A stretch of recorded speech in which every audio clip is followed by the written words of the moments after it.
With the recording.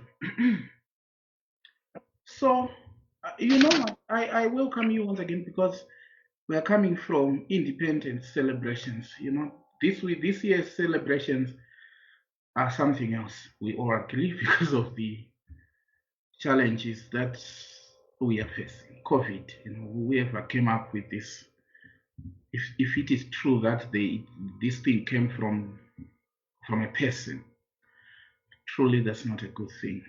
But in any case, last week I gave you a lot of things. Let me start with what I gave you last week. If you are yet to play those, make sure you play. Let me show my screen so that we agree on what I'm talking about. If you are yet to play the videos that I gave you last week, make sure you sort out that. Here you are. Where are we? All right. So here you go. Today we want to discuss financial instruments and employee benefits anyway. But for now, last week, these are standards that we know by now. These are assumed standards at your level. And you shall notice as we are doing questions that these standards, they come across, they feature in your papers. So because these are the salient standards, some of you were exempted FR. You just started at SBR. So what I then have to do is, the lectures I used to teach FR, I just then, you know, send the same lectures to you. so that you know if you were exempted FR on standards which are so important at this particular level. I then bring them here also so that you refresh your memory. Don't make sure guys you have had these particular standards. Which standards is missing there? Standard on leasing. Remind me also to send the standard on leasing. That is the missing standard. These standards, we don't do them with you. We don't do these standards in our SBR discussion. No. Rather, we give you videos for FR and then you play them because I'm the same tutor, so there's nothing for you to worry. We then cover them in question papers. This year, this particular semester, we want to spend the whole month of May revising. That's the goal I want to set for ourselves. If we can only have the whole month of May revising. So, if you have not played these videos, non-current assets held for sale, impairment of assets, IAS 40, investment properties, IAS 38, intangible assets, IAS 20, government grants, IFRS 13, fair value measurements. If you haven't played these, make sure you go to the previous week's video and finish off that, because it's so important information that you must know before we do anything. Before we grasp basic SBR concepts. Now, I am sending today's handout, IFRS 9. Allow me to send it on our where do you want me to send it? On WhatsApp or on chat, on Skype chat? I'm sending it on Skype chat at the moment.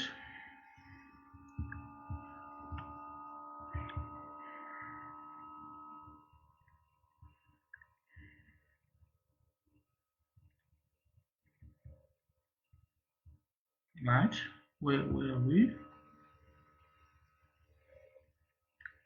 Where are we? Lecture 5, financial instruments. So there you go. All right. So there you go. Oh no, not this one. It's not this one.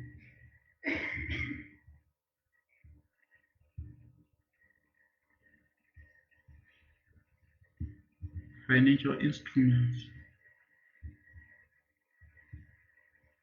Oh, someone is about to mow the lawn. Let me check who is mowing the lawn, otherwise they will disturb me.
Oh, well, sorry. I was saying there's someone mowing the lawn there, so I've asked them not to come close to our window so as to minimize disturbances during our lecture.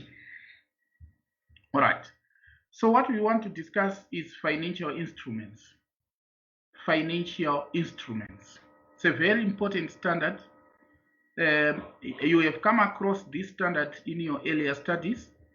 So I appreciate that the concepts I'm going to discuss today are not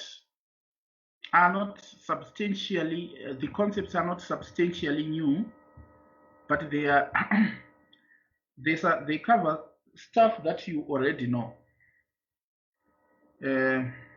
Let me get my earphones to minimize background noise.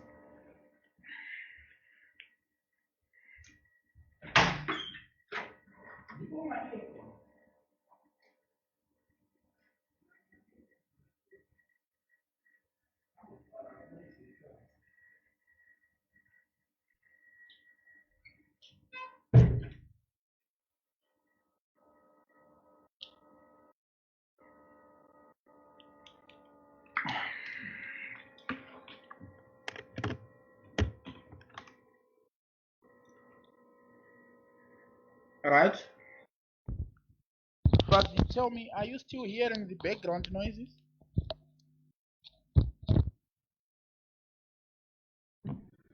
No. Okay, great. So that's the beauty of earphones. At least they minimize outside noises. Okay. So basically, what a financial instrument is. This is the concepts you already know. A financial before I start explaining on this particular handout, let us get our definitions right. You know, financial instrument is any contract that we use or issue when we want to raise finance. When we had our discussion on groups, you remember this? We said if you invest at least 20% to 20 to 49% of voting shares in another company, you remember what he said? We said such an investment is treated as an associate, meaning it is regulated or accounted for using the separate standard. Then we also said if you invest, say you buy at least 50% of equity shares in another company, we said that is a subsidiary, and under the circumstances, we said this business combination and a group comes into being. But when we then said what happens now if you invest less than 20% of equity shares in another company? That one is neither an associate nor a subsidiary. How then do we account for that? We say that one is a financial instrument. It's just an investment in equity instruments. You get that? So when we are talking of investing in securities which are issued to raise finance, which is financial instruments, we have got two main sides of the two main parties. There is a buyer who invests.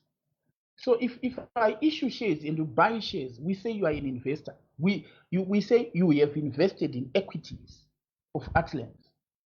And there is an issuer. So even if it's debentures, if OK Zimbabwe wants to raise funds through debt, in other words, by issuing debentures, there are two parties. There is OK Zimbabwe, which is the issuer of debenture. In that case, it's borrowing. And there's you, the investor, who buy the debenture, in which case it's a financial asset. So don't just consider debentures to be debt. No, it depends on what you do with it. If you buy a debenture, it's a financial asset. If you issue a debenture, it's a financial liability. Are we together? So still, the definitions, the obvious definitions of assets are assumed here. Sorry. The obvious definitions of assets are assumed here. What do we mean by that? For it to be an asset, you must have rights to the economic benefits that you are to derive from that asset. So, for example, if I am to say what is a financial asset, a financial asset is a broad term. It may mean cash or contractual right to receive cash or even to exchange financial instruments or financial assets based on terms which are potentially favorable to the entity. That's financial asset. You get that? You have a right to receive cash. So if you buy shares in a company, you have a right to receive dividends, even to receive cash by selling the shares. They are still yours. So it's a financial asset.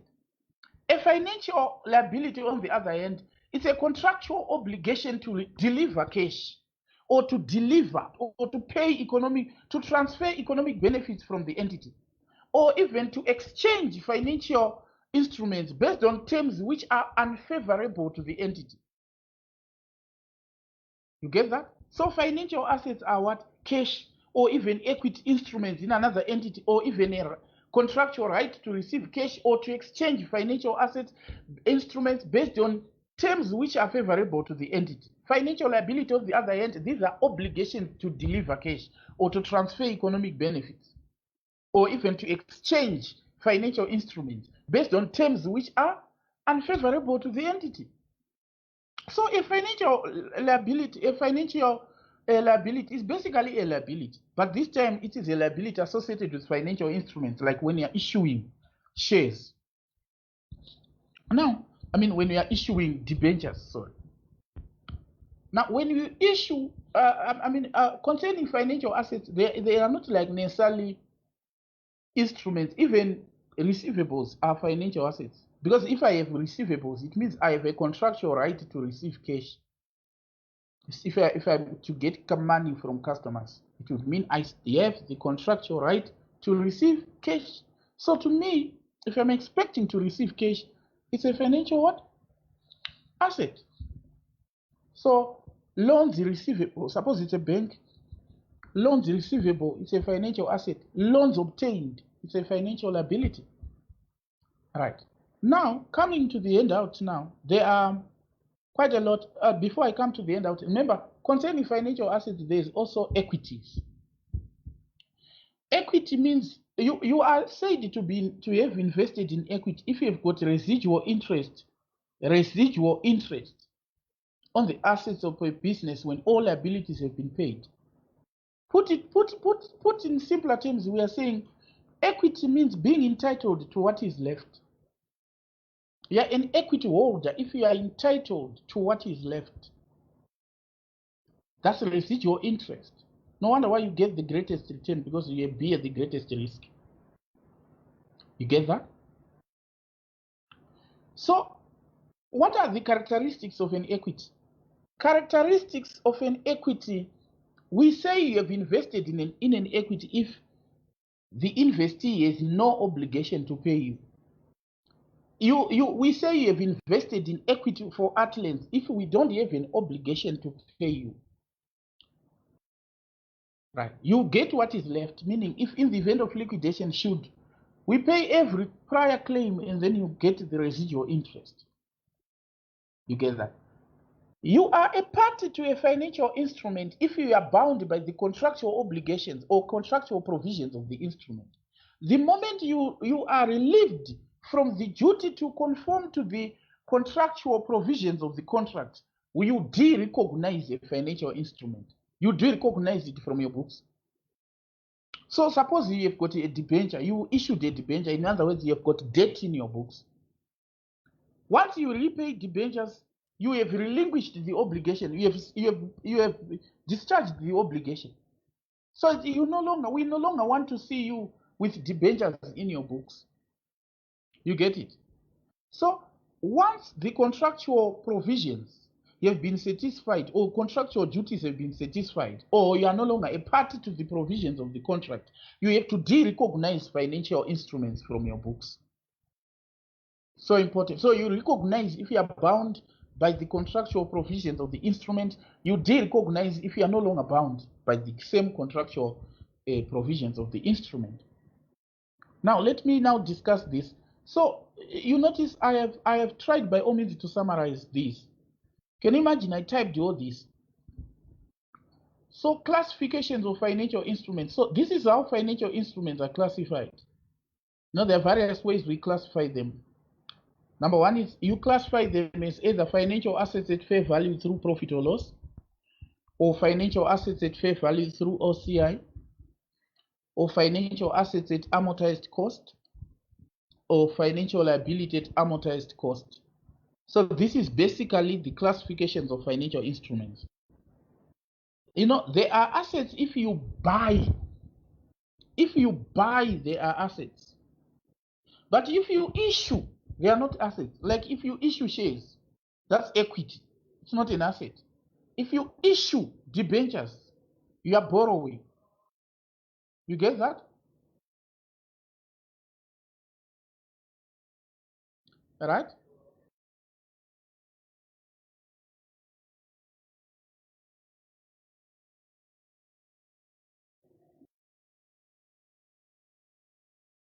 Right? So if you want to classify financial instruments, there are various ways you can classify financial instruments. Here is how you classify. You know, by classification, I'm saying in which of these categories do you put any financial instrument, be it if it's assets, under which heading of the assets, if it's liability, under liabilities accordingly. Two main tests are considered as providing the criteria for the classification of financial instruments. The first one is the business model test. You know what we mean by business model test? What we are saying is we are asking ourselves, what is your main objective of being a party to the financial instrument? Take, for example, you buy 100 shares from Old Mutual. If you buy 100 shares from Old Mutual, you can't move around and say, Old Mutual is now my associate or subsidiary, having just purchased 100 shares. No, you can't be doing that. So what will be the objective of you buying Old Mutual shares? Number one, you may want to hold on to shares as long-term investment. In other words, you want to keep that investment for a long term. Number two, you may buy Old Mutual shares because of speculation. In other words, you are expecting share price to increase, so you want to sell those shares at a higher price at a later date.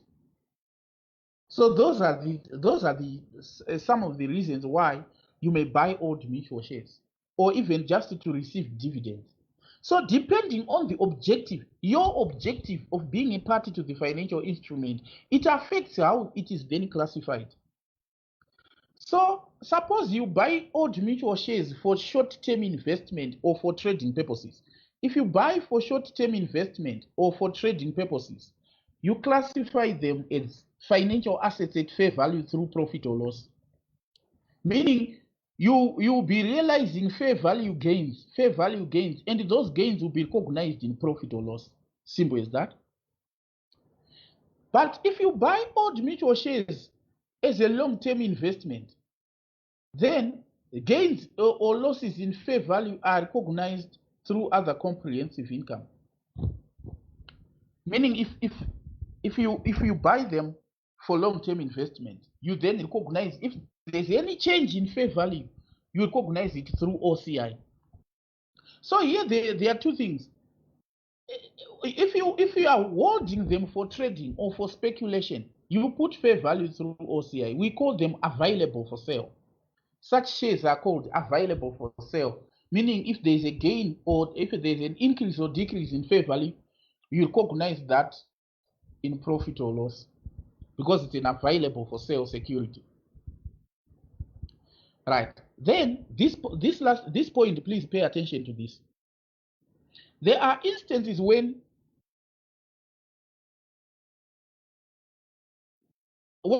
for short-term investment or for long-term investment, but you make an election as an accounting policy. You make an election as directors and say, all fair value gains, all fair value, that election at initial recognition to say, look, what we do from a company perspective is that if there is an increase in the fair value of shares, we recognize the gain or loss in OCI. If you make that as an accounting policy, then it means they are now recognized at fair value through OCI, regardless of whether they are held for sale or they are for long-term investment. Let me repeat. Class business model test, it says if you buy shares for short-term investment for trading or speculation, you recognize them as financial assets at fair value through profit and loss. If you buy shares as long-term investment, you recognize them at fair value through OCI. I mean through other comprehensive income. Yes. What do we mean by fair value through? We are simply saying if there's a fair value gain or loss, it is recorded either in profit or loss or in OCI.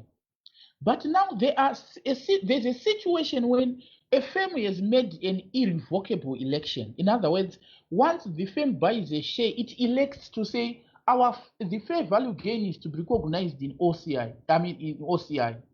If there is that election in place, whenever there is that election in place, what it would mean is they are then recognized as financial assets at fair value through OCI, regardless of whether they are for short-term or long-term.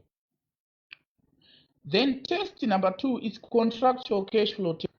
Now, contractual cash flow test, as the name suggests, this is a classification which is based on contractual cash flows.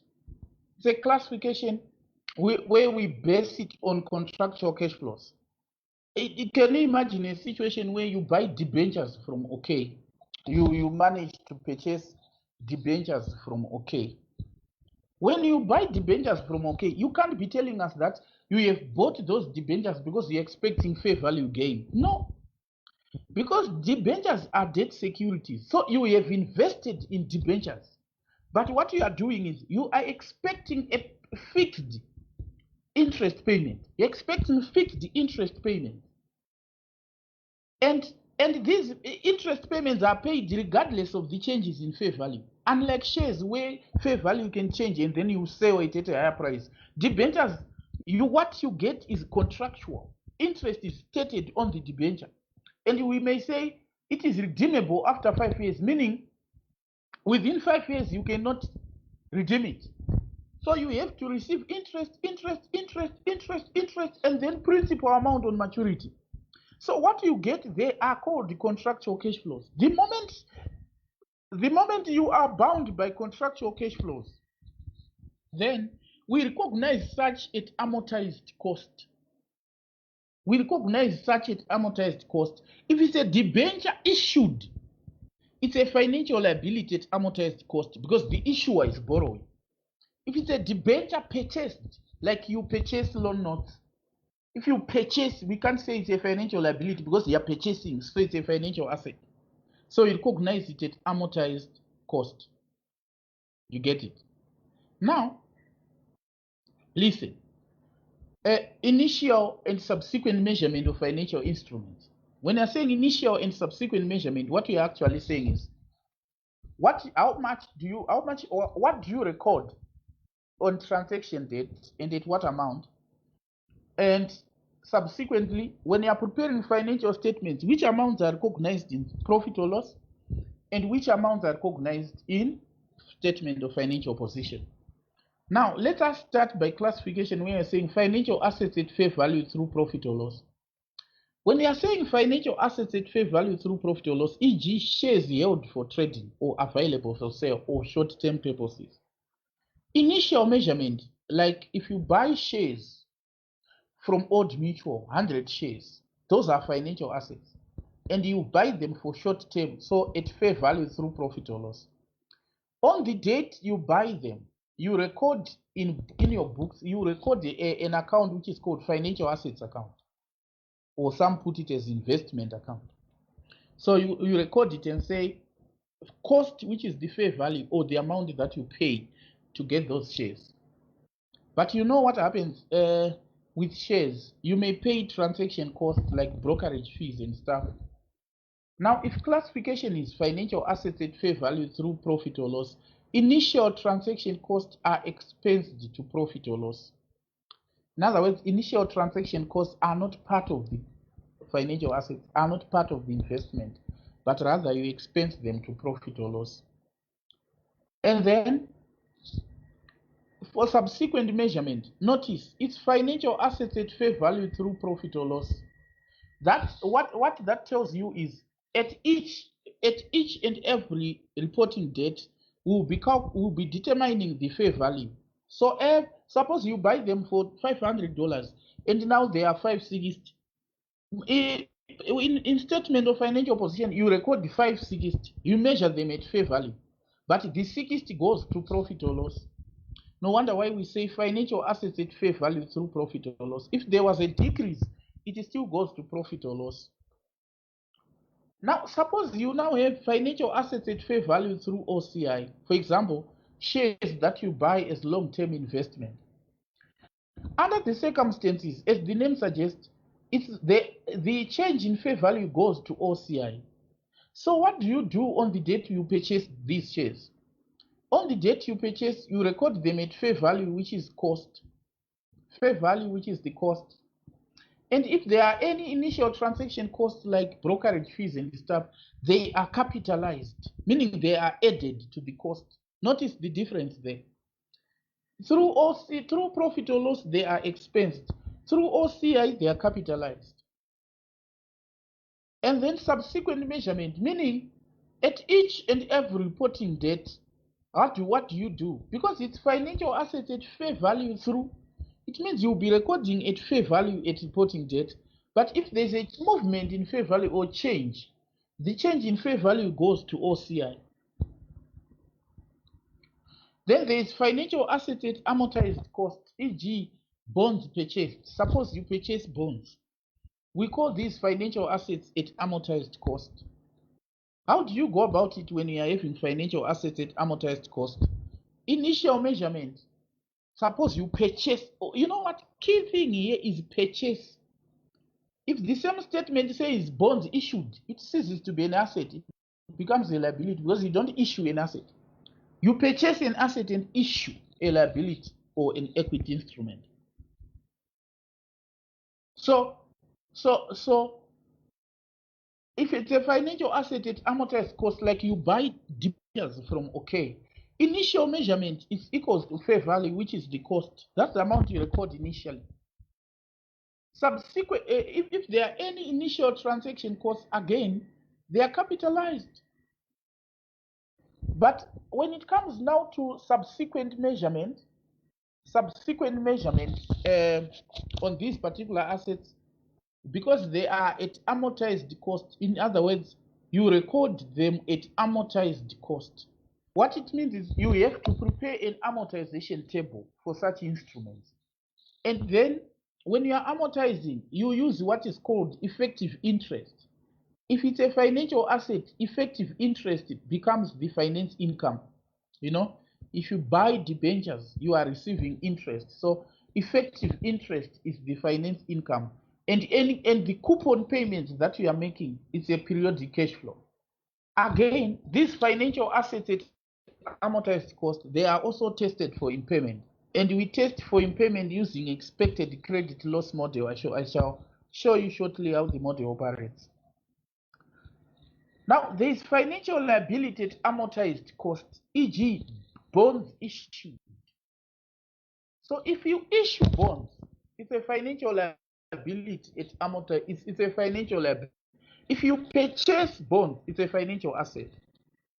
You get that? Oh, okay, let me close the door.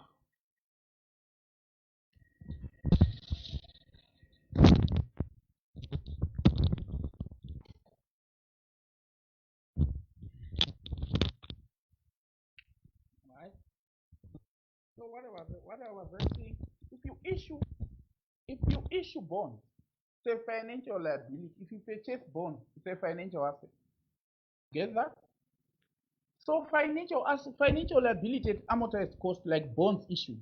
Initial measurement, you measure them at fair value, which is equal to the cost of the bonds that you have issued, and then less initial transaction cost. Notice, on financial liabilities, initial transaction cost is deducted. Initial transaction cost is deducted on financial liabilities. The reason is logical. If I borrow 10,000 from you, but it costs me 200 to get it, the effective amount that I've borrowed is not 10,000, but rather 9.8. 9.8 becomes the initial measurement, meaning the amount which I record my books in initially. And then because it is at amortized cost, we then have to prepare amortization table and amortize it using effective interest method, with effective interest as a finance charge to profit or loss, and coupon payments as periodic cash flows. You know? Then there is what is called hybrid financial instruments. Hybrid or compound instruments. These are, you know what? These are actually financial instruments which contain an equity element and a debt element. No wonder why we call them hybrid. They contain equity portion and a debt portion. Equity portion and a debt portion. No wonder why they are called hybrid. So a common example of a hybrid financial instrument is a convertible debt. Now, you notice before now, if I ask you, how do we treat a convertible debt, you would say, convertible debt is a liability, so we just record it under non-current liabilities. No. Convertible debt has got two main provisions.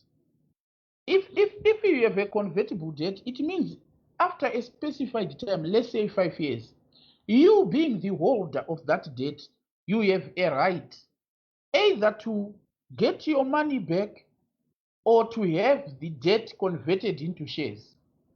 So if I am issuing a convertible debt to you, I am conferring upon you a contractual right to receive a fixed number of equity instruments if you so choose. Because remember, it's convertible, meaning we can convert it into shares. So if I issue a convertible debt to you, I am giving you rights to either convert that debt into a fixed number of equity instruments, which I will then have to give you, or to claim your money back if you choose not to convert. So it has got a debt portion, contractual obligation to pay you your money if you choose not to convert, and equity portion, contractual right that I am conferring upon you to receive a fixed number of equity instruments if you opt for conversion option. You get that? So when you are preparing financial statements, faithful representation containing convertible instruments requires such instruments to be analyzed accordingly. Faithful representation requires such instruments to be analyzed accordingly. You know, convertible debt, we just don't report equity portion and debt, equity portion only or debt portion only. We say equity portion, we recognize it in equity, and debt portion, we recognize it under liabilities at amortized cost. But allow me to edit this document here. I just want to make some few edits. Right. This is important. The equity portion is not the equity portion is not subsequently remeasured. Meaning once you record the equity portion, you don't remeasure it. No. It's not subsequently remeasured. Once you calculate equity portion, you don't remeasure it. And how do we calculate debt portion?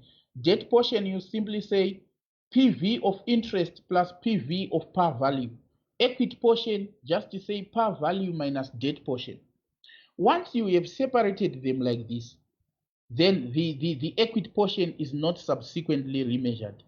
That's one thing. Another thing is this part. The PVs are obtained by discounting cash flows on debt using market rates on similar bonds with no conversion option.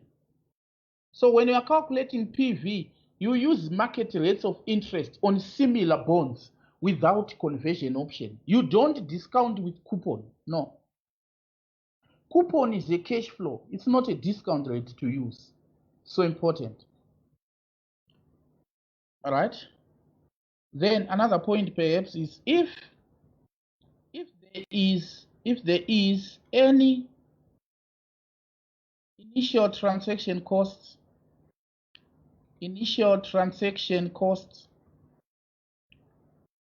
comma, they are deducted from equity and debt portion,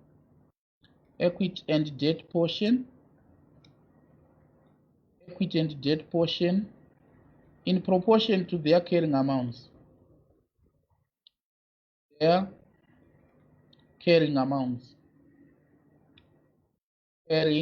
amounts. So what is it that I'm saying? Remember, I said you have to split and get equity portion and debt portion like this.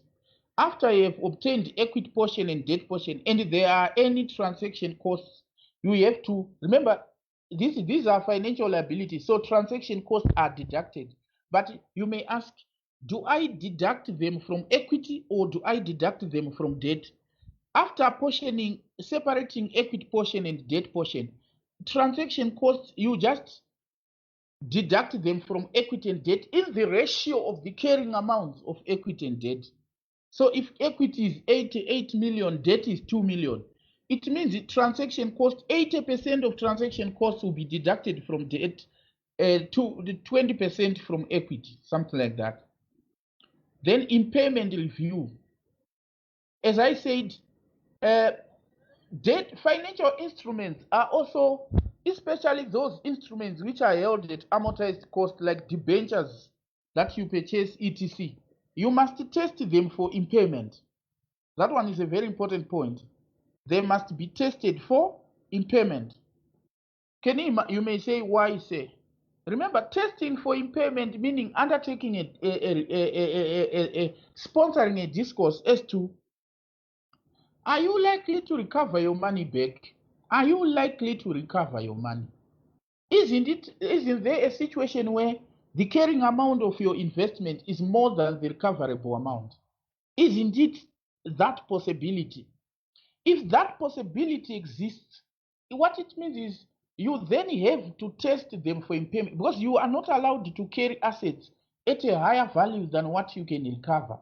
In short, you are not allowed to overstate the carrying amount of assets beyond their recoverable amount.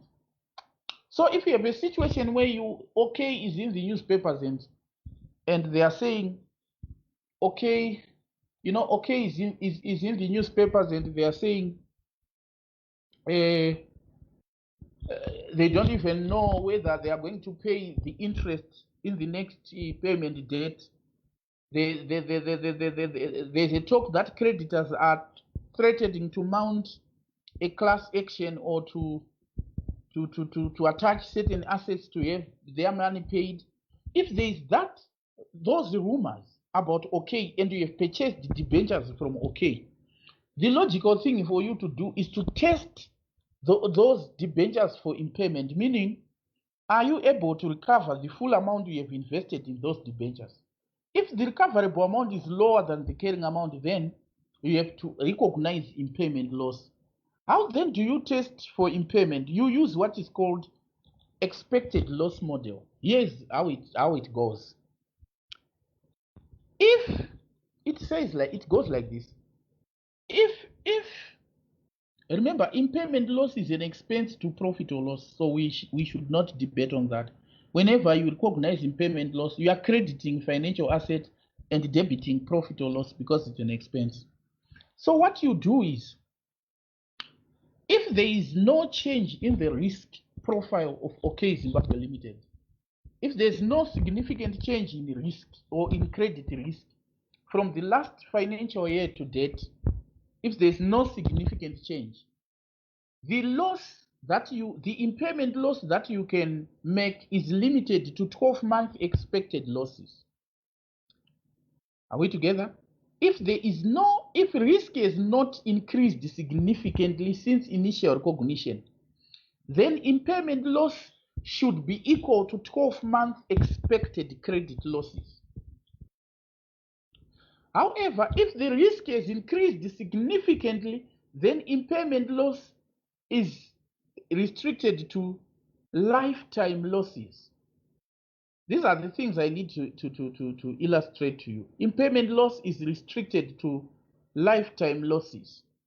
By lifetime, remember, we mean life of the debt of the security. We are not saying your life. No. We are saying life of a security.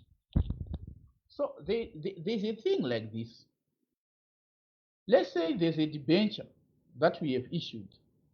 Let's say we have issued a debenture. We have issued 5-year debentures. We have issued 5-year debentures like this. And of the debentures that we have issued, we are expecting these losses. Loss, we are, let's say, year loss probability of default. We call this probability of default. Probability of default. Year loss probability of default. So here's the deal. It's a 5-year debenture. Loss 1, 2, 3, 4, 5. This is year.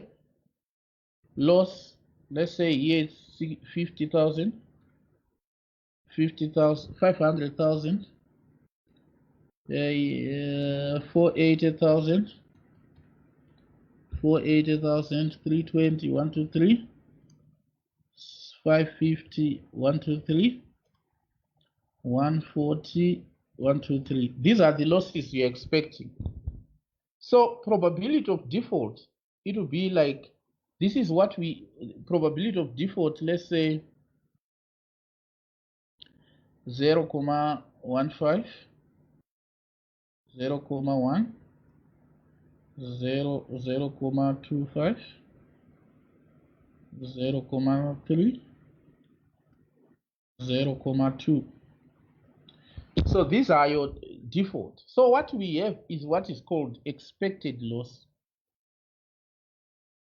Expected loss. When we are saying expected loss, I just wanted your language to be relevant. Your expected loss, remember, you say probability times loss. That's how we calculate expected loss. So it will be equals to 500 multiplied by 0.15, like this. These are now the losses that you're expecting. And so what happens then is this total of the loss is known as the lifetime loss. This is what we are referring to as lifetime expected losses. Lifetime expected losses. This is the total of the loss. So what we are then saying is, if there is no significant change in the credit risk of the issuer, like these are all okay debentures, when you are testing for impairment, if there's no significant change, impairment loss should be limited to 12-month expected credit losses, meaning impairment loss should be limited to just 75,000, because 12 months means 1 year. But if there have been significant change from since inception, since the initial recognition, we then have to test for impairment. And if it is impaired, the maximum impairment loss that you can take is 396,000, which is the lifetime losses. That's what I mean by these statements, guys. All right. Okay, sorry. So, all right. Then another thing is, all right. Let us now do illustrations. Remember, that's all you need to know on financial instruments. It's so easy. Now, notice these illustrations, I have put answers because it was like a handout. I'm just explaining. So all these questions, I took them from past papers, all of them. So what I'm going to do is to illustrate, is to go through step by step in explaining these particular questions. I've already done the donkey work for you guys. I've already gone through all the past papers. I've already obtained all the relevant, what do you call it? All the relevant question papers with sound examinative effect. I've already done that. So what I'm simply doing now is to explain. It was an issue where I could just give you this to read on your own, but I felt like let me explain it to you. So pay attention, don't even rush. These answers are the answers I typed myself. I typed these answers myself. Some of them I was copying and pasting, of course, but majority of these I typed them myself. So let us read the question. Sky is a public limited company which is a functional currency of the dollar. It has entered into a number of transactions for the year ended 31 May 2007. The directors require advice about how they should be accounted for. Sky is B shares in issue, which allow shareholders to request redemption at specified dates and amounts. The legal charter of Sky states that the entity has a choice whether or not to accept the request for repayment of the B shares. There are no other conditions attached to the shares, and Sky has never refused to redeem any of the shares up to the current year end of 31 May 2007. In all other respects, the instruments have the characteristics of equity. In all other respects, the instruments have the characteristics of equity. Then, here, Sky also has preference shares in issue, which are puttable by the holders at any time after 31 May 2007. Under the terms of the shares, Sky is only permitted to satisfy the obligation for the preference shares when it has sufficient distributable reserves. Local legislation is quite restrictive in defining the profits available for distribution. The directors of Sky wish to know if the above financial instruments could be classified in terms of, classified as equity items or financial liabilities. 5 marks. Now, when you are answering a question like this, please pay attention. If we say directors need advice, directors need advice. If the question says directors need advice, you don't just advise directors without citing the standard. That's not how you advise directors. Directors are advised after telling them what does the standard say, and then you say applying the guidelines of the standard to this scenario, B shares are because preference shares are. Now let me paraphrase the question for you. Let me discuss with you the question. The issue is Sky has got shares which are being referred to as B shares. These are just shares which Sky has, and they are being referred to as B shares. So the deal is, the B shares are of such nature that if you are the holder of B shares, you can bring them back, and we can redeem them for you. We can actually repay you. But notice, if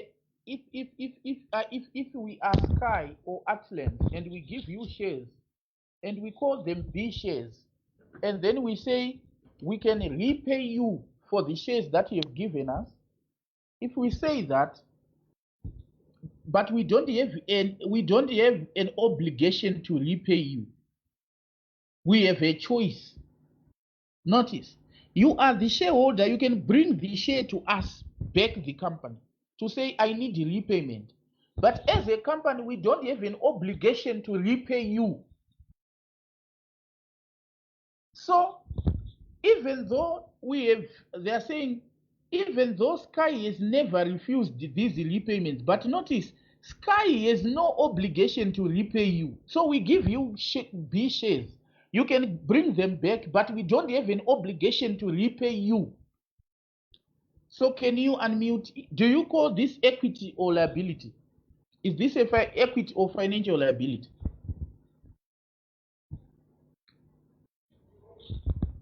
I would say equity. Yes, it's an equity instrument. But now, when you are advising directors, what you do is you first define what equity is.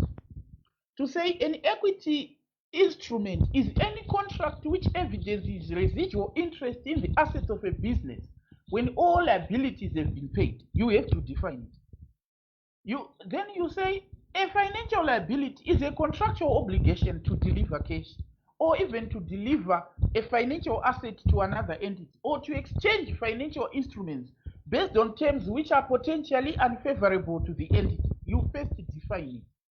And then you then say, concerning B shares, though Sky has never refused repayment, it has it has a choice of whether or not to accept such requests for repayment, implying that Sky has no obligation to repay for these shares.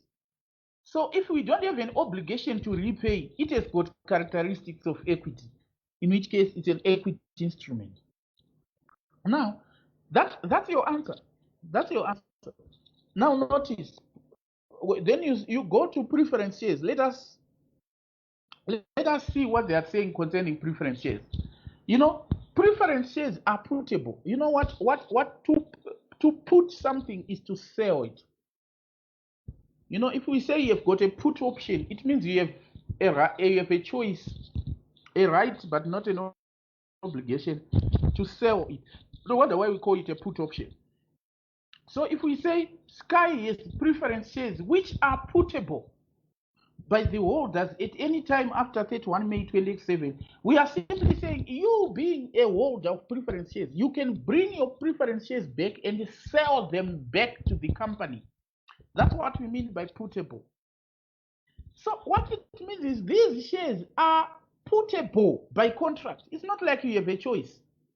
They are putable, meaning they are actually issued, and they are issued as putable. So if we give you shares, we actually call them, we don't just call them preference shares, we call them putable preference shares. So whenever you have them, at every moment you have a right to sell them back after 31 May 2027. So, but the law says we can only buy them from you if we have got sufficient distributable reserves. But clearly, are you not saying that because they are putable, it means it's a right to you as the shareholder, and it's a obligation to me, because if you choose to put them, in other words, if you choose to sell them back to me, I have an obligation to pay you. I don't have a choice like on B shares there. This time I don't have a choice, I have an obligation. Because I have an obligation, it meets the definition of a financial liability. If you, being the holder, you decide to put them, in other words, to sell them to us, we have no choice but to buy them from you. You know, so the fact that we can only buy them if we have got sufficient distributable reserve, it does not mean, you know, we don't have the obligation.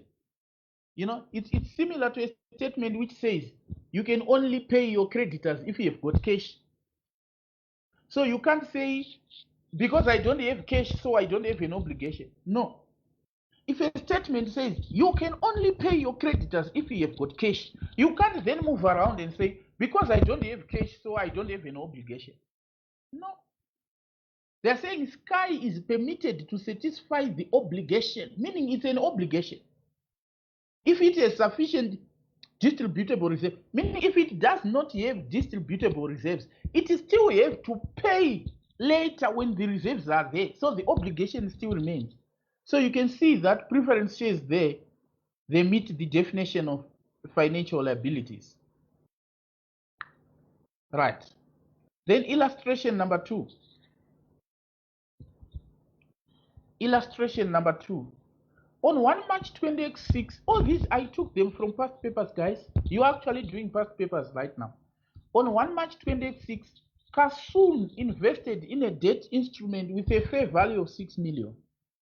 Now, because this is a debt instrument, what it means is it's a financial they say Kasun invested. I need people who understand these words. If you invest in a debt instrument, it's a financial asset. But if the same question had said Kasun issued, it was going to be a financial liability. So because of the word invested, it's a financial asset. It's amortized cost normally. Kasun invested in a debt instrument with a fair value of 6 million, and he has assessed that the financial asset is aligned with the fair value through other comprehensive income business model. The instrument has an interest rate of 4%, meaning coupon is 4% over a period of 6 years. Effective interest rate is also 4%. So coupon is 4%, effective interest is also 4%. On 1 March 2026, the debt instrument is not impaired in any way. During the year to 28 February 2027, there was a change in interest rate, and the fair value of the instrument seemed to be affected. The instrument was quoted in an active market at 5.3 million, but the price based on in-house model showed that the fair value of the instrument was 5.5 million. This valuation was based on the average change in value of a range of instruments across a number of jurisdictions. The directors of Kasun felt that the instrument should be valued at 5.5 million, and thus this should be shown as level 1 measurement under IFRS 13. Remember, IFRS 13, we discussed it in our first lecture. We said IFRS 13 gives the guidelines to be followed when you are determining the fair value. So there has not been a significant increase in credit risk since 1 March 2026, and the expected losses should be measured at an amount equal to 12-month expected credit losses of 400,000. Kasun sold the debt instrument on 1 March for 5.3 million. Directors of Kasun wish to know how to account for the debt instrument until its sale at 1 March 2027. Now, notice, this debt instrument is a financial asset at amortized cost, or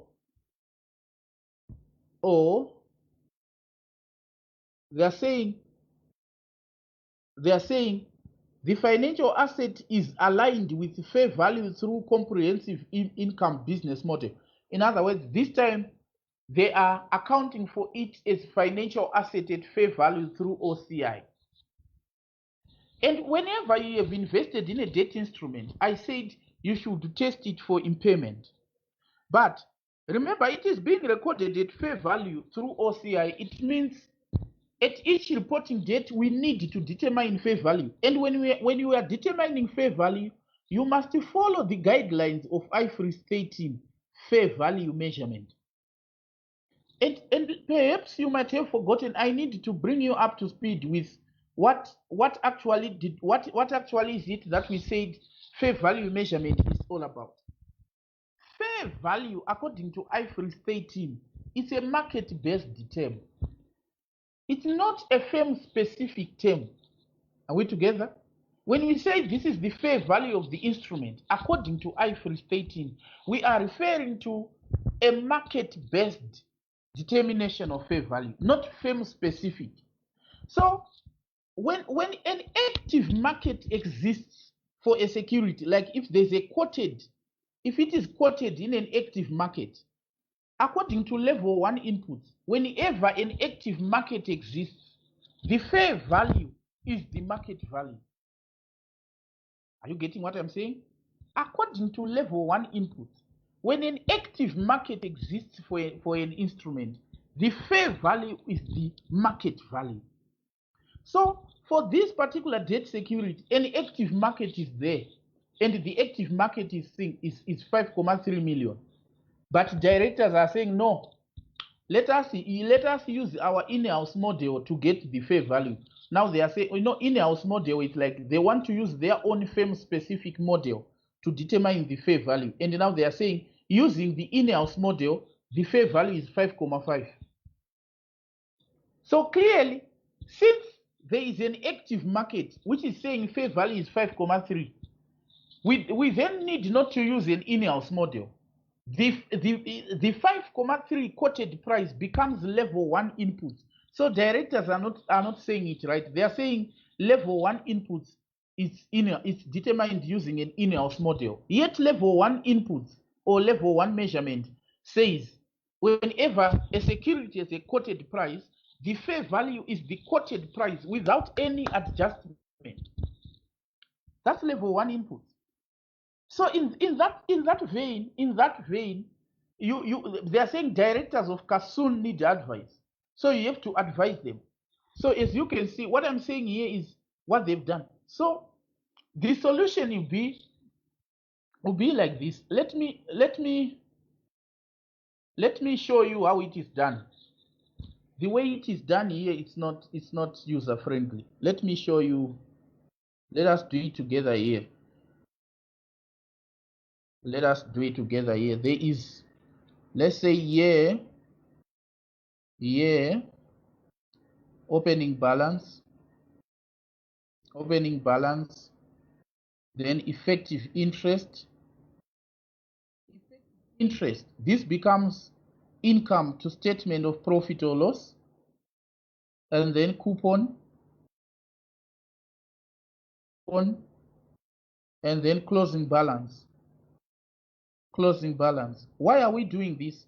Because it's a financial asset at amortized cost. Financial asset at amortized cost. Financial asset at amortized cost. Right. So with this in mind, you can see how we proceed here. We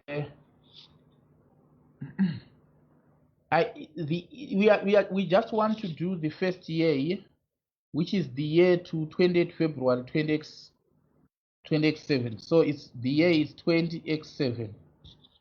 Opening balance is 6 million. Effective interest we are told it's 4%. 4%. So it will be equals 0.04 times opening balance. And then coupon is always charged on par value. Please know that coupon is always levied on par value. So the par value is 6 million. So coupon, which is the instrument, the interest on this instrument is 4%, which is equals minus 0.04 times 6 again. And then amortized cost is the closing balance. This is what we are referring to as amortized cost. It goes to statement of financial position. No wonder why we say financial assets at amortized cost. That's what we mean. Now, because this is being measured at fair value, we then have to say the fair value of this asset on that particular day, the fair value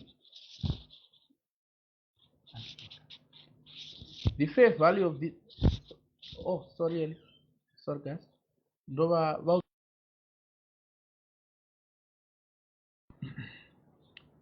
Right. So the fair value of this asset, the fair value of the asset is 5,3. Pay attention to this one. 5,3. Now it means there was a decrease. There is a decrease in fair value of 0,7. Decrease of 0,7. Now decrease of 0,7 because this minus this. So there's a decrease of 0,7. Now notice how you then account for this. This decrease of 0.7, you want to reduce your financial asset from 6 million to 5.3. So what you do is you say credit financial asset, because you want to decrease it. Financial asset, credit financial asset with 0.7. Then debit. What then do you debit? You then debit profit or loss, statement of profit or loss, which is impairment loss. Impairment loss. We are reducing it. And impairment loss is restricted to 12-month losses. So impairment loss is restricted to 12-month credit losses, which are 400,000. So there you go. Then you say impairment loss 0.4. And then after getting impairment loss of 0.4, what then happens to the other 0.3? You then debit OCI, because it's financial assets at fair value through OCI. Then you say other comprehensive income, fair value loss. Fair value loss. You then put 0.3. So that's what we mean when we are saying impairment loss is restricted to 12-month credit losses. If the decrease is more than like this, the decrease is 0.7, it is exceeded 12-month credit losses. So the impairment loss, it takes 0.4. Notice impairment loss goes to profit or loss. It doesn't go to OCI. And then the other 300 then goes to other comprehensive income, which is the fair value loss. And now, what then do you have to do? On selling the asset, because we are told that the instrument was then sold. Sorry, sir. Can I just hold you there? Yes.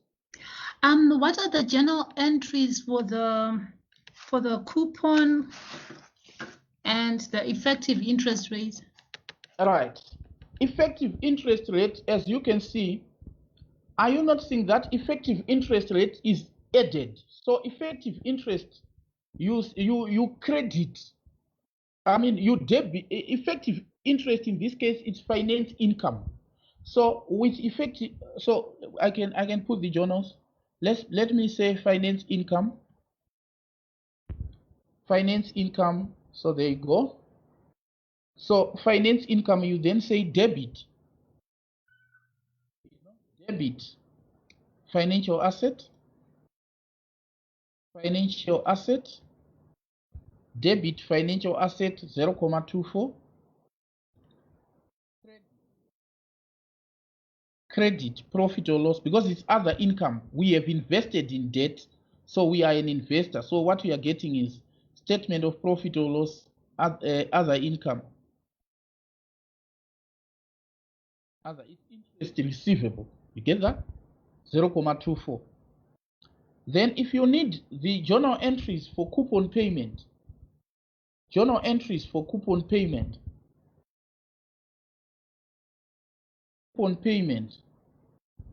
then say, if you need journal entries for coupon payment, you then say debit. Are you not seeing that coupon payment here is reducing?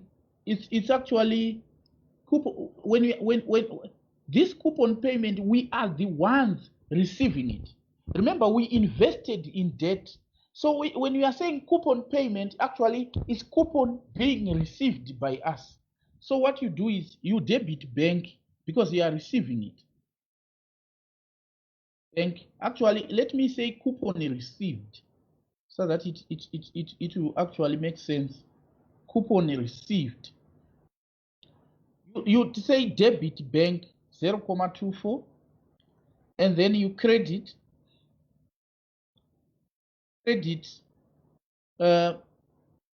Now, because remember, it was the interest that you had accrued. So those who were supposed to pay you interest are your receivables. So because you have received, you say credit other receivables. Other receivables, because your interest, you have received it. So it's like you have paid what was due to you. As when interest is due, you create a receivable. When it is paid, you debit bank and credit the in other receivables.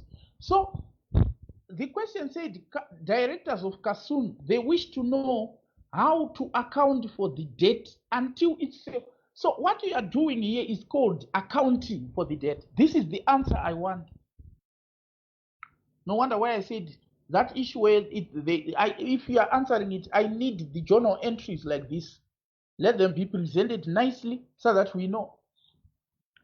And then so you say, do you start by doing this? No. When you are explaining to directors, you start by citing the standard. You start by citing the standard to say these are financial assets at fair value through or other comprehensive income. You know, they must be tested for impairment using expected credit loss model. If there's no significant change in risk, in credit risk, the impairment loss is restricted to 12-month expected credit losses, in which case is restricted to 400,000. Now, since these are financial assets at fair value through OCI, there is need to determine fair value at each reporting date, and fair value is determined in accordance with IFRS 13 fair value measurement. According to IFRS 13, fair value is a market-based term, not a firm-specific term. And level one measurement or level one input states that if an active market exists for the security, then the fair value should be an adjusted market price for that security, in which case 5.3 million. So the director's suggestion that the fair value for a security which is in an active market should be determined using an in-house model. This is not allowed. So 5.5 million cannot be used. Now, here is how the debt instrument should be accounted for the year ended 28 February 2027. Then you come to this. You perform this journal entry, and you'll be typing fast. Don't say this. Say, can I do this on Word document or on Excel, whichever way. But I would love you to do this on Microsoft or on Word processor. You remember, you can have this on Word processor. Don't say, I think I needed Excel because of this. You're telling me that you can't put this line on a table in a word processor. You can simply do this line. It's easy. So you can say this actually required an Excel for this line only. Or to say 6 plus 0.24 minus 0.24 equals 6. The what word processor for this thing. So you then put these journal entries. What spreadsheet for this thing. You can do this on a word processor. You can then do these journal entries and you have your answer. This is how directors were supposed to account. Now, the instrument was then sold. Listen. Because the instrument was sold for 5.3, it means we did recognize it from our books. Remember, year end is 28 February and it was sold on 1 March. Whenever the instrument was sold, we did recognize it from our books. Now, pay attention to this. I want you to pay attention. I told you that when we're doing effects of changes in exchange rates, I mentioned this point, but allow me to repeat it. We were taught when we're doing accounts elsewhere that if you dispose an asset, accumulated depreciation on an asset which has been disposed must be derecognized. You remember that? If I dispose my truck, accumulated depreciation on that truck must be deducted from accumulated depreciation account. I can't say I have disposed a truck, but its accumulated depreciation is still included in the accumulated depreciation. No. Accumulated depreciation must only include accumulated depreciation for assets which are in the books. So in the same way, remember, when you are putting amounts in other comprehensive income, all these amounts which are being recognized in other comprehensive income, they are other comprehensive income, meaning they are being recognized in equity.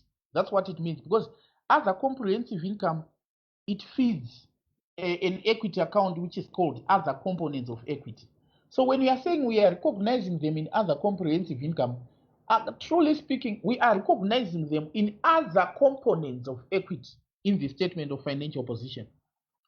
So once then you sell the asset, remember what we did with cumulative exchange differences. When we dispose a foreign subsidiary, we then reclassify the cumulative exchange differences. We had to reclassify them from equity to profit or loss because the subsidiary has been disposed.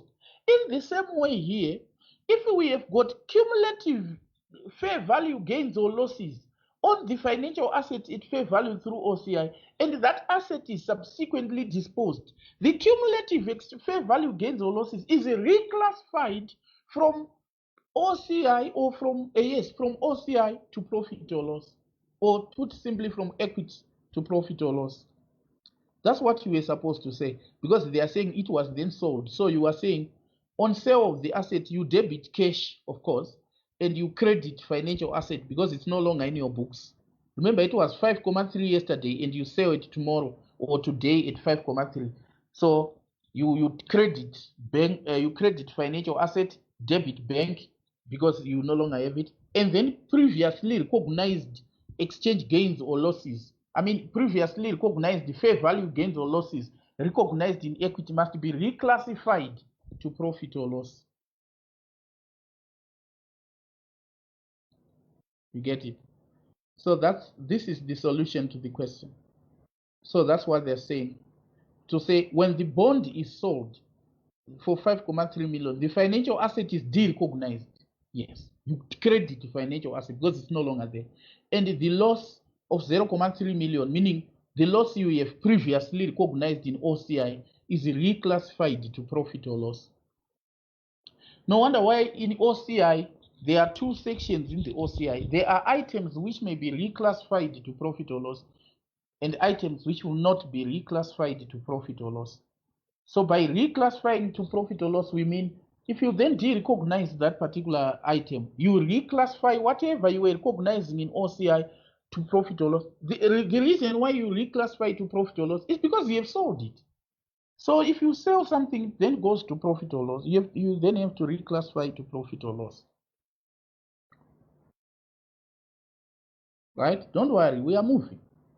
Aaron. Now, the directors of Aaron would like advice with regard to some financial transactions that took place during the year ended 31 May 2007. Aaron issued 1 million convertible bonds on 1 June 2006. The bonds had a term of 3 years and were issued for their fair value of 100 million, which is also the par value. Interest is paid annually in arrears at the rate of 6% per annum. The bonds without conversion option attract interest of 9% per annum. The company incurred issue costs of 1 million. The impact of the issue costs is to increase the effective interest to 9.38%. At 31 May 2009, the bondholders can opt to be repaid at par value or they can opt to receive a fixed number of ordinary shares in Aaron. So this is a convertible debt. Once they say it's a convertible debt, it means it's a hybrid financial instrument. Please take note of that. A convertible debt is a hybrid financial instrument. Now the question is here. The question says, advise Aaron on how to deal with the above transactions in the financial statements. Now they're saying advise. When they say advise, it means you need to tell us what does the standard say. You don't just begin by advising. Tell us what really the standard says. So a convertible debt is a compound financial instrument. That's how you put it. A convertible debt is a compound financial instrument in the sense that it contains an equity portion, meaning contractual right of the holder to receive a fixed number of equity instruments. That's the equity portion. And a debt portion, meaning the contractual obligation of the company to repay the debt should the holder chooses to have it repaid. So faithful representation requires these two components to be disclosed separately. Equity portion in equity and debt portion in debt. portion, once equity portion is recognized, it is not subsequently remeasured. I told you that. Once you recognize equity portion, the initial amount you recognize it remains the same throughout.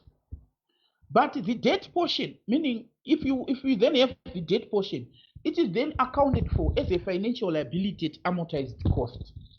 And amortization is done using effective rate of interest, and that becomes the finance effective rate of interest becomes the finance cost which is charged to profit or loss.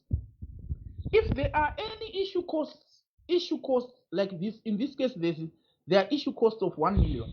Any issue costs are apportioned between equity and debt portion in proportion to their issue costs are apportioned between equity and debt portion in proportion to their carrying amount at initial recognition.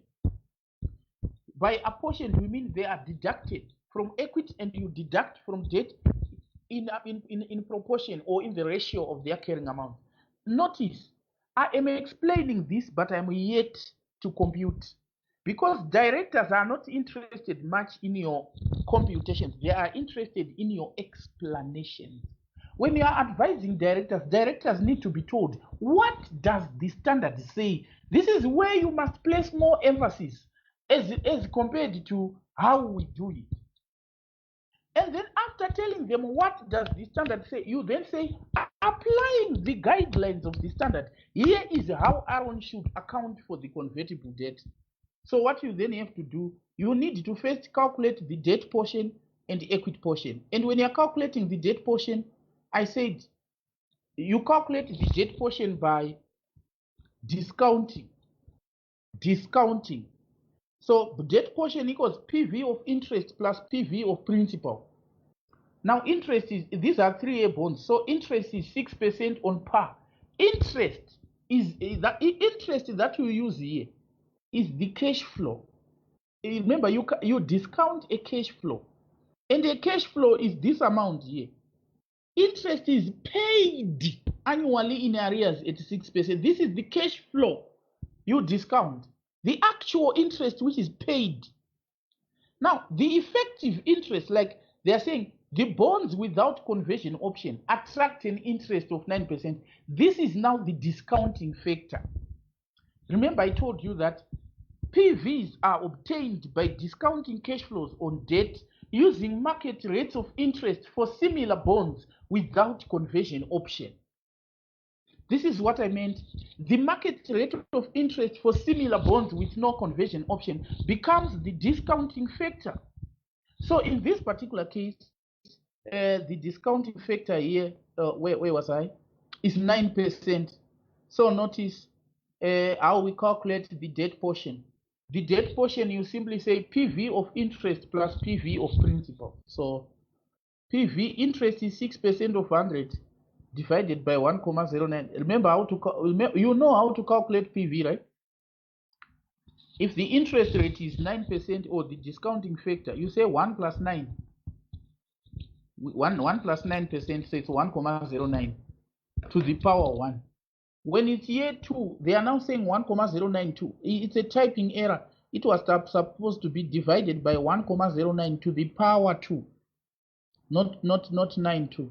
When it's year 3, it was supposed to be 1,09 to the power 3, not 13, not 93. But notice when it is now year 3, there is par value and there is interest. So you are discounting 106 here. So if you add the PV of interest like these ones, these are the present values. If you add them, the 92,4, this is what is called the debt portion. Equity portion, I said, you say par value, which is the issue proceeds minus debt portion. So that's equity portion. This 7,6 is equity portion, and I said it is not subsequently remeasured. Now that if you want now to allocate issue costs, you then deduct issue costs from equity and debt portion in proportion to their carrying amount. Now notice this is the carrying amount, 92,4 and 7,6. And the issue costs are 1 million. In other words, debt will take 92,4% of 1 million. Equity element will take 7,6% of 1 million. Why percent? Because the two, they add to 100. So it's 92.4 over 100 times 1 million, 7.6 over 100 times 1 million. This is how you then allocate issue costs. Notice, this is how issue costs are treated.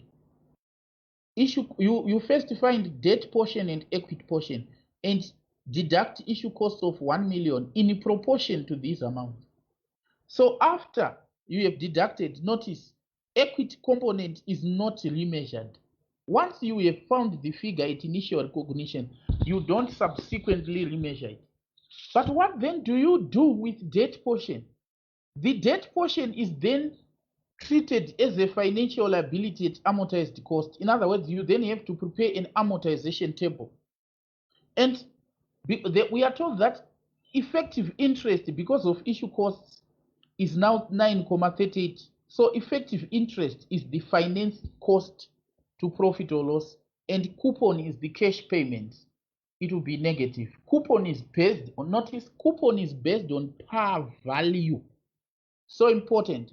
Coupon is based on par value, but effective interest is based on opening balance. Have you noticed that? If you say I'm with my calculator, 0.0938 times 91.48, you get 8.58. So 8.58, it's based on opening balance, whereas coupon doesn't change every year. It is based on par value. Are you getting it? So in the statement of financial position, you then recognize 94.06 under non-current liabilities and 7.52 under other components of equity. You get that? So these are the accounting entries. Always when they say how to account, you need to put journal entries and also tell the examiner that these amounts will be recognized in statement of financial position, these amounts will be recognized in statement of profit or loss. Whenever there's a question, there's a phrase, how to account. Don't forget to tell, because accounting doesn't end with journal entries alone. It also includes reporting, because they are saying in the financial statements, not in the books, in the financial statements. So it's one thing to put journals. If they're now saying in the financial statements, you need to escalate and say, this is how these are the amounts we record in the statement of profit or loss. These are the amounts we record in the statement of financial position. Continuing, right? Says, Aaron held 3% holding of shares in Smart, a public limited company. The investment was designated upon recognition as fair value through other comprehensive income, and at 31 May 2027 was fair valued at 5 million. The cumulative gains recognized in equity relating to this investment is 400,000. On the same day, the whole of share capital of Smart was acquired by Given, a public limited company, and as a result, Aaron received shares in Given with a fair value of 5.5 million in exchange for its holding in Smart. The company wishes to know how the exchange of shares in Smart for the shares in Given should be accounted for in the record. Now, this is like share exchange. Can you imagine? I have my shares in Atlas Resources, 3%, with a fair value of 5 million.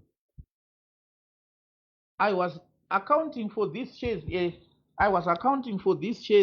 as financial assets at fair value through OCI. Now, Atlas Resources is then bought by another company, meaning including my shares are also bought. But this new company which buys Atlas, it then gives me 5.5 million for my shares, which were 5 million yesterday. Just imagine. My shares in Atlas have a fair value of 5 million yesterday. And today, Atlas is bought by another company.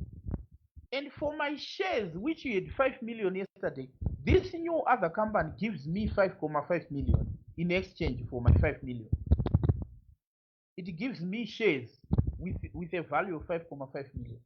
So you can actually tell that what has happened here is It's like I have disposed my shares in Atlant and I have acquired new shares in this new company.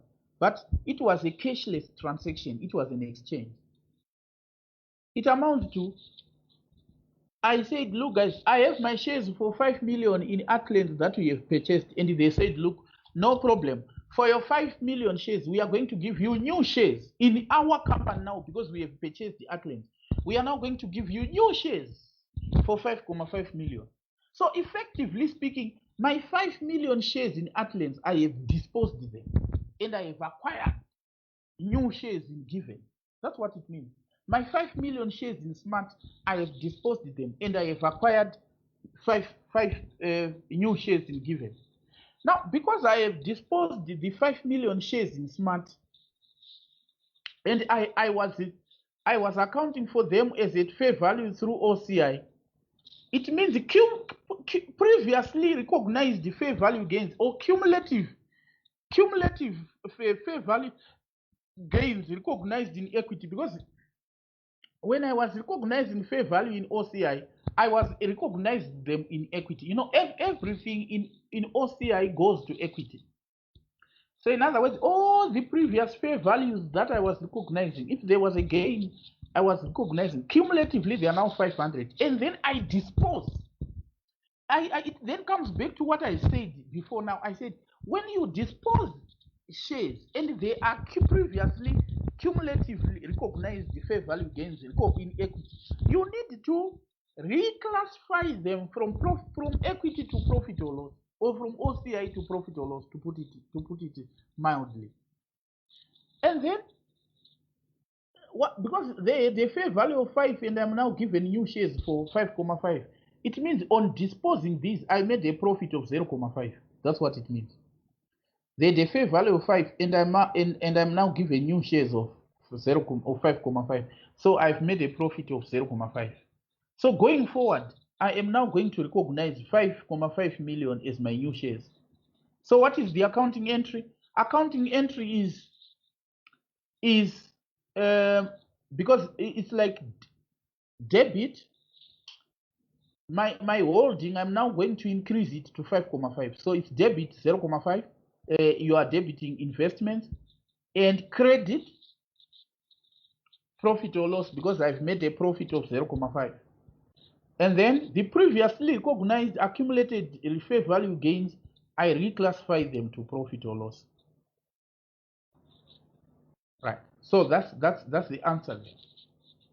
So this is the share exchange transaction. You get that? So important. So notice, debit, you now have a financial asset of 5.5. You have to de-recognize the 5 because this one you no longer have it, and the profit that you make is 0.5. And then the cumulative gains are recognized as they are then I don't need to transfer within equity. In other words, they are transferred to, they are reclassified to profit or loss, so to speak.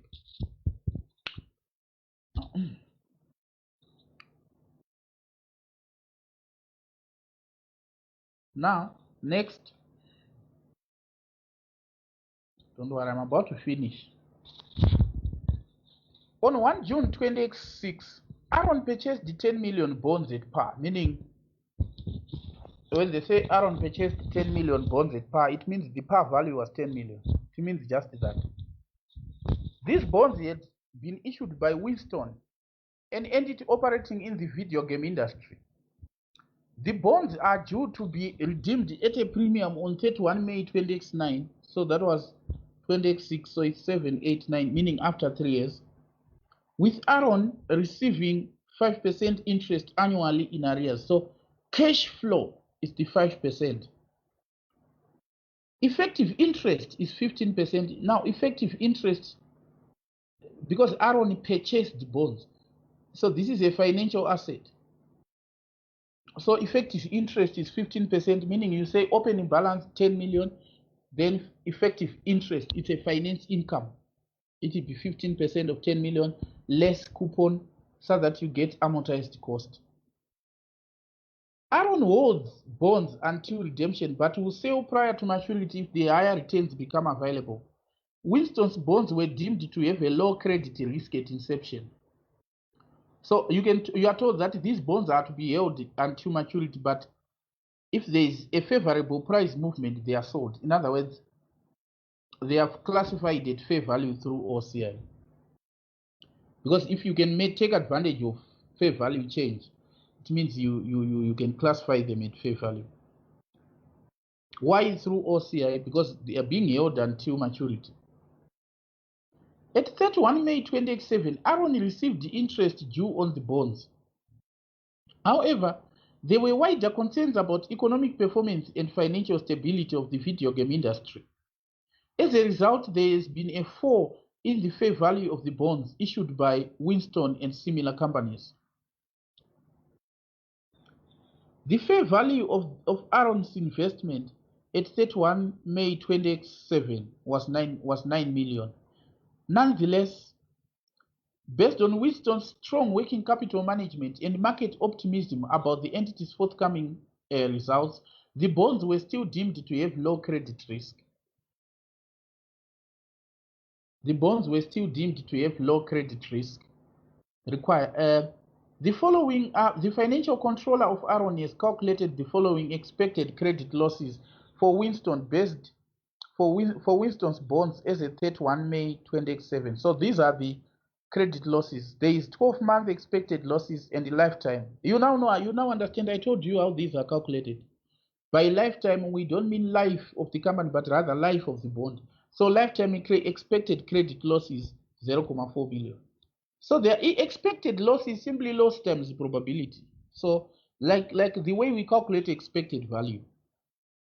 That's how these are calculated. So there's a loss expected for 12 months and lifetime, meaning over the 3-year period of the bonds. Now, you are told, as you know, because we are told here that there was the bonds are still deemed to have low credit risk. So there is no significant change in the risk. So if there is no significant change in the risk profile of Aaron, it means impairment loss is restricted to 12-month credit losses. So I advise Aaron. So the directors, they need advice. So you would say bonds purchased qualified to be financial assets at fair value through financial assets at amortized cost. However, because Aaron can sell the bonds at any time before maturity, by virtue of that, these bonds can also be classified at fair value through OCI. Such bonds are tested for impairment. And if there is no significant change in risk, like is the case with Winston, it means any impairment loss is restricted to 12-month credit losses. That lifetime credit losses would be used if there was a significant change to credit risk of Winston. Right? Applying these guidelines, here is how these bonds should be accounted for. So you then come and see how these bonds are accounted for. Simple stuff. Notice. You prepare amortization because it's the first year. You prepare amortization table, opening balance, interest, which is finance income. This is finance income because it's financial asset. So this is not interest expense, it's income. 15% of opening balance. Then cash received, that's coupon, is 5% of 10 million because it's par. In this case, par and fair value is the same. So notice this is the amortized cost for the bond. But we are then told now that the fair value of the bond is 9 million. After getting the amortized cost, the fair value is 9 million. So there's a decrease of 2 million. I told you how this decrease is accounted for. Impairment loss on this 2 million is restricted to 12-month credit losses. So what goes to profit or loss is the 12-month credit loss, which is 12-month credit loss, which is 0.2. So profit or loss for impairment loss, remember the total loss is 2 million, but impairment loss is restricted to 12-month credit loss, which is 2 million. And then what then happens to the 1,8. 1,8 then goes to OCI as fair value loss. 1,8 goes to OCI as fair value loss. So this is basically the figures that you'll be explaining here.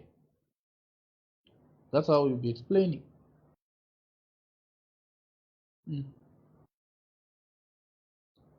So the loss is 2 million, which is recognized in other comprehensive income. Actually, the loss is 1,8. The 0,2 million goes to profit or loss. So it's a matter of explaining. Please don't start by just working. Explain like what I'm doing. Explain like what I'm doing.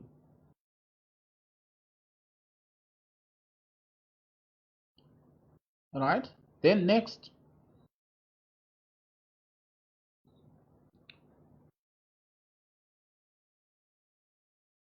Next is this part here, which says the directors of Aaron have observed that IFRS 9 financial instruments relies heavily on fair value measurement.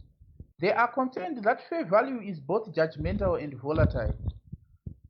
They believe that the reliance on fair value measurement when accounting for financial instruments makes financial statements less relevant to stakeholders.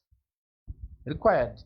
Discuss the validity of the director's observation. Now, you know, when we are preparing financial statements, we must meet the two main fundamental characteristics of financial statements. Meaning financial statements must portray faithful representation of the results of the entity's operations, and the statements presented must be relevant. So those are the two fundamental characteristics: relevance and faithful representation. Now, if we are now presenting financial statements, financial instruments, showing them at fair value, clearly you are making an attempt to make them relevant and faithfully represent.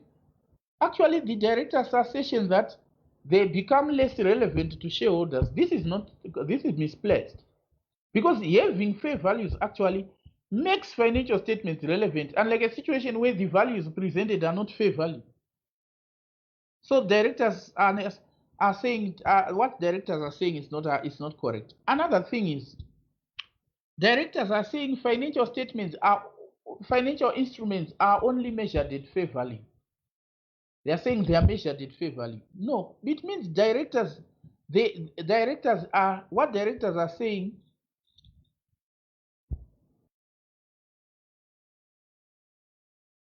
Okay, it means what directors are saying is they don't even know how financial instruments are measured. So when you're answering directors, you need to start from where we started. When we said measurement, initial and subsequent measurement of financial instruments, we didn't say all instruments are measured at fair value. Others are measured at amortized cost. Like financial assets at amortized cost, financial liabilities at amortized cost, if they meet the contractual cash flow test. Those which are measured at fair value, they meet the business model test of having the fair values recognized either through OCI or through profit or loss. So the directors are saying they are all measured at fair value, which is a misstatement. They are not only measured at fair value, but others are even measured are measured even through at amortized cost. You get that? So you were supposed to tell directors how financial statement instruments are measured initially and subsequently, so that you dispel their concerns that they are measured at fair value. No, not all of them are measured at fair value. Those which meet contractual cash flow test are measured at amortized cost. We know that. And then also proceed to tell them that when preparing financial statements, efforts must be made to ensure that faithful representation and relevance remain the key in whatever we do. So clearly, displaying figures on the face of financial statements which are not relevant, or which displaying figures which are not fair values when we are talking of financial instruments, would make such financial statements not faithfully represent, and they will actually make financial statements less relevant if fair values are not used. So you have to tell directors that. These are easy marks. Can you imagine this? This was a past exam paper. It was a paper for March, June 2017. That's where I got all these questions. Imagine how you could score easy marks like Aaron was on that paper. Last but not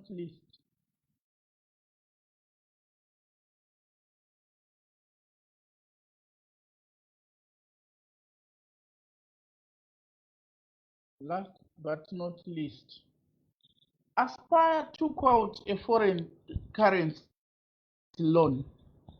Aspire took out a foreign currency loan of 5 million dinars at a fixed interest rate of 8% on 1 May 2023. Effective interest on the loan is also 8%. Annual interest payments are made on 30 April each year. The loan will be repaid on 30 April 2025. Aspire requires advice on how to account for the loan and interest in the financial statements for the year ended 30 April 2024.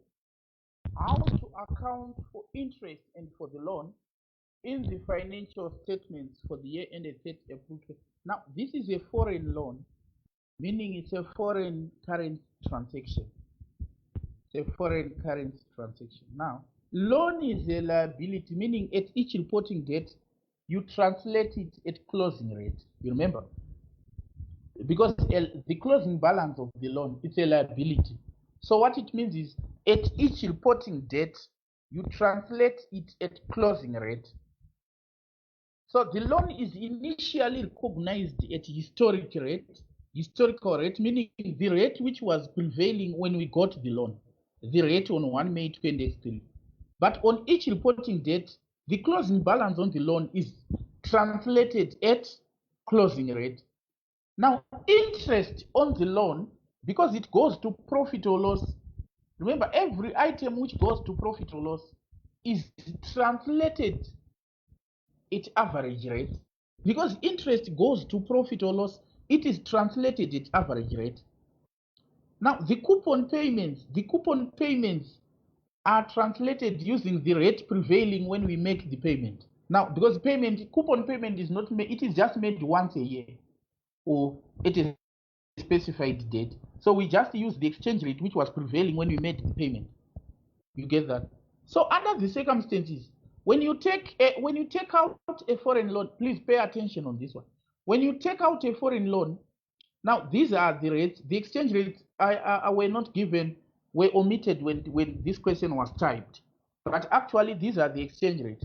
So the average rate was 5.6, the historical rate was 5, and the closing rate was 6. So notice how we proceed. When you get the loan, you prepare, if it's a foreign loan, you prepare 2 amortization tables. One amortization in foreign currency, another amortization in your currency. In this case, our currency is dollar. So here is the deal. On the date you take out the loan, remember this amortization table is the same as this amortization table. It's the same as this, only that this one is written upside down. Are you noticing how an amortization table is? You say opening balance plus interest minus coupon equals closing balance. This is how it is prepared. So the amortization table I'm opening here is actually the same. It's actually the same table. So it's the same table. How? Opening balance plus finance cost effective, that's effective interest minus payment equals closing balance. But this one is written vertical. Why vertical? Because you want to put exchange rates. You could have done it horizontally like before. On the date you make the payment, you get the loan. You translate the loan using historical rate, so the loan is 1 million. In your books, you record in dollars, not in dinars. So you have to translate Finance cost is translated using average rate because finance cost goes to profit or loss. Close payment, the coupon payment, because payment is made at the end of the year, so we translate it at closing rate because that's the rate when coupon is made. Then I told you what you do. You skip a line because you want to find exchange gains. Now this is the closing balance of the loan, 5 million. Then this is translated at closing rate to get this. So if the loan is decreased, like this case, the loan is decreased by 1,71 due to exchange rate, we call it exchange gain. Gain because the loan is decreased. If the loan is increased, it will be exchange loss. It's a gain because the loan is decreased. If the loan is increased, it would be an exchange loss. So everything that we are saying is what you write first. You first write that before you do this. You then say, applying the above guidelines, here is how the loan is treated. So then you perform these workings. You don't start by performing these workings when you're advising directors. Directors need to be advised by citing the standards. Concerning foreign loan, this is in accordance with IAS 21, effects of changes in exchange rates. I told you that. Now, this is what I wanted us to cover concerning financial instruments. Now, what I want us to do is, I want to give you a video on employee benefits. You know what? Get this right. The issue with me is, I want us to finish syllabus latest first week of May. Latest. I want us to have the whole month of May revising with me. It's an improvement. Nowadays, we can afford to do that because we have videos which I have taught already, which I can just send, and you can just get things started right away. So let us take advantage of this.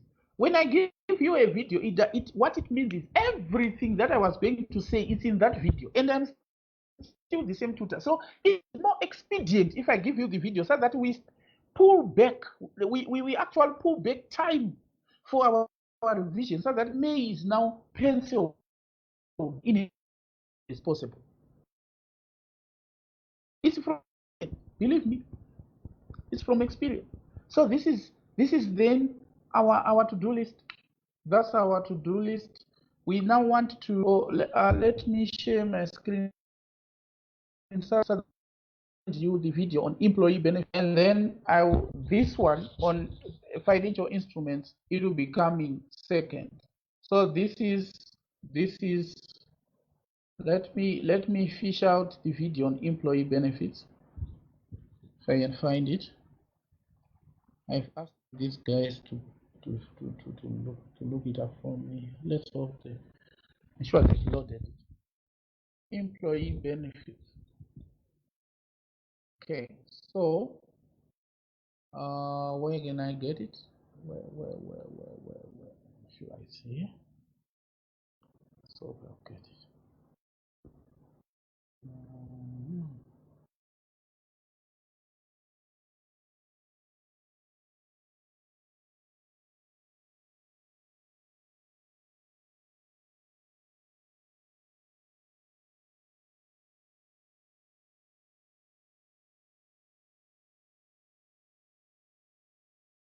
All right. So this is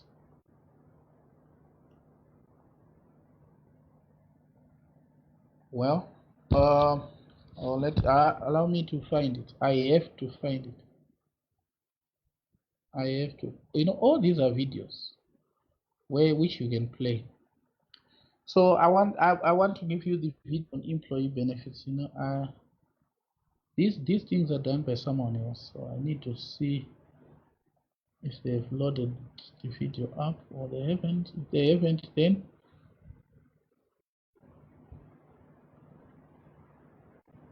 I'm browsing back. I'll locate it. Don't worry. Pretty soon. I'll find it pretty soon. I'll find it pretty soon.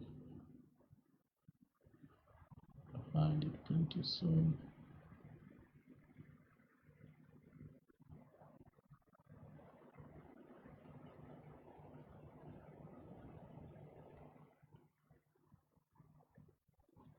find it pretty soon.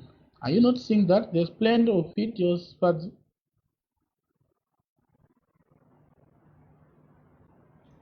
Yes, sir. plenty of them. You know, at times when I'm playing these, at times I wonder if I was the one teaching all this.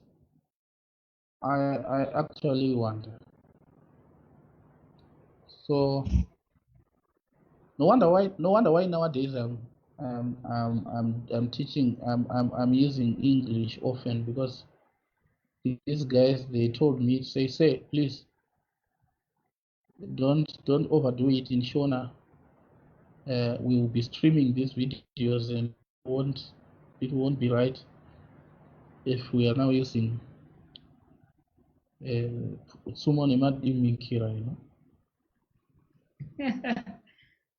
Okay. So I'm not an English person, but I'm trying. You can see I'm trying to speak in English. I try. So I know. You know, all these, there are videos on Envision. All these are full papers, which I will you know, in time I will be sharing these videos, and if I share a 4-hour revision video like this one, it's revision video. You can oh, okay, let me pause it. Oh, sorry.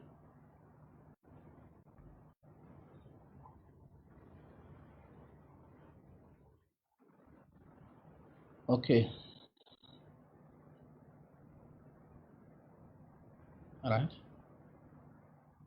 I'm edging closer to the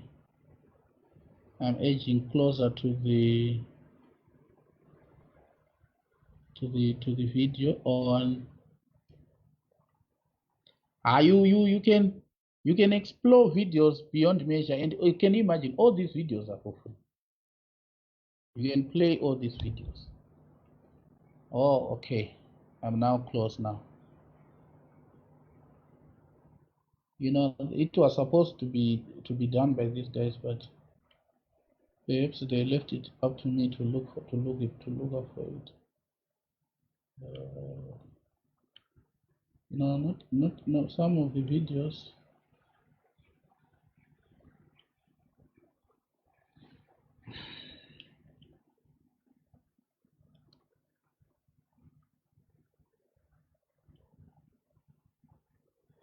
Right, employee benefits. Here's the video. Let me copy the link.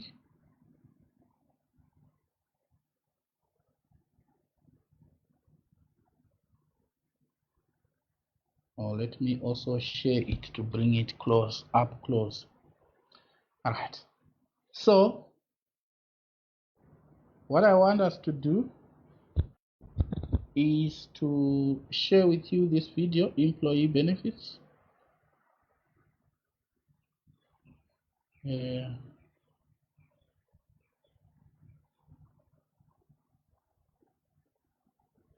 All right.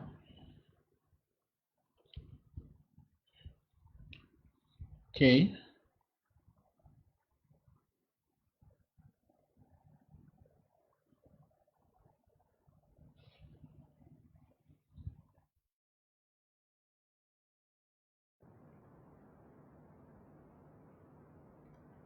Lecture 1, employee benefits. Employee benefits. Then I want a very important standard. A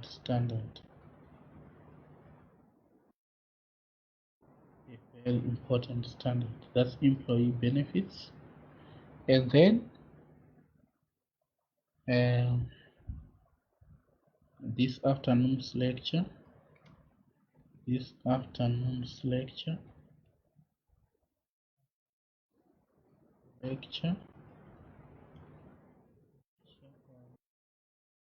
Financial instruments.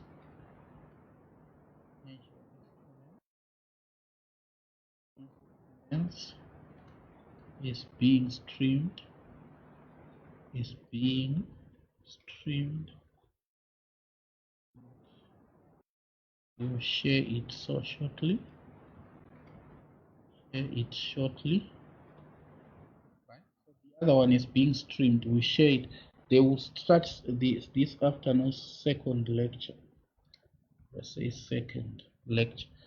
This one we'll see it before you sleep, because they'll then edit it and try to make it look nice. So with that, you can get started now on employee benefits. I want the, you know what, if you look on our program of study, you can actually see that we are left with almost a single topic, statements of cash flow. After you play these two videos, just a single topic left. So what I want is, after you play, you do it, then we do questions this week. Tomorrow you will see your assignments. I'm sure they are now ready. It's only for Grace to send them. I'm sure they are now done. So it's now assignment galore. One topic left: statements of cash flows and assignments galore. Believe you me, if you can only stand with your say in being serious this May, you put it in the bag at all cost. You have a wonderful week ahead. Cheers. Thank you, sir. You're Bye. welcome.